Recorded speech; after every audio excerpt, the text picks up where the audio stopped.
देश में न हिंदू खतरे में है, न मुसलमान, न सिख, न ईसाई, न जैन, न बौद्ध, न ब्राह्मण, न क्षत्रिय, न वैश्य, न शूद्र, न दलित, न आदिवासी, वनवासी, न SC ST।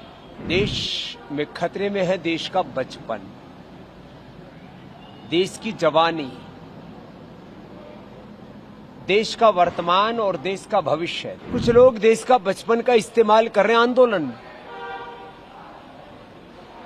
यदि देश का बच्चा जो भी प्राइमरी स्कूल में पढ़ रहा है, आप उसको आंदोलन में धकेल देंगे तो बच्चे पढ़ेगा कब? देश में न हिंदू खतरे में है, न मुसलमान, न सिख, न ईसाई, न जैन, न बौद्ध, न ब्राह्मण, न क्षत्रिय, न वैश्य, न शूद्र, न दलित, न आदिवासी, वनवासी, न SC ST। देश में खतरे में है देश का बचपन,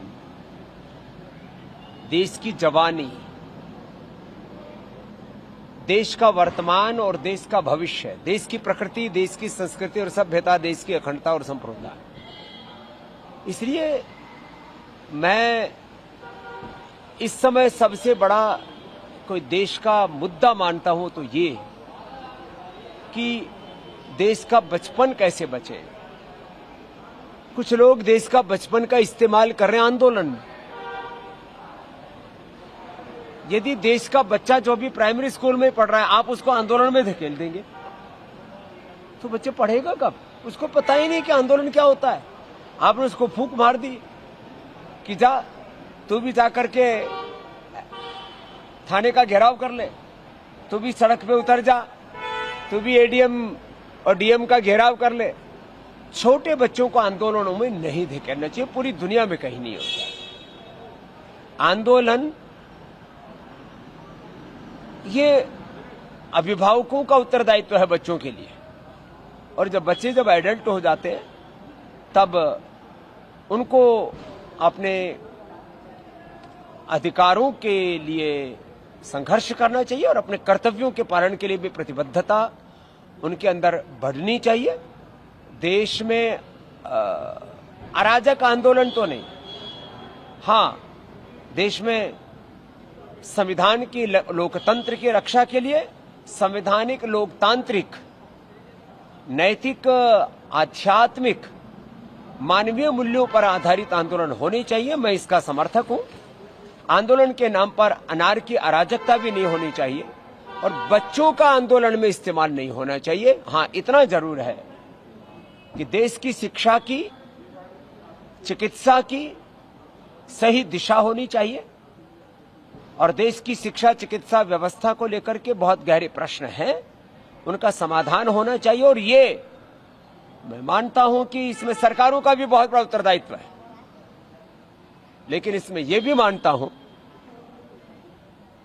कि ये व्यक्ति केंद्रित व्यवस्था नहीं है। किसी एक पक्ष या प्रतिपक्ष के, किसी एक व्यक्ति के सामर्थ्य की बात नहीं है कि वो पूरे देश की व्यवस्था बदल सके। इसके लिए 3 स्तर पर जागरूकता चाहिए। एक सामाजिक जागरूकता, एक राजनीतिक जागरूकता, तीसरी प्रशासनिक रूप से जागरूकता।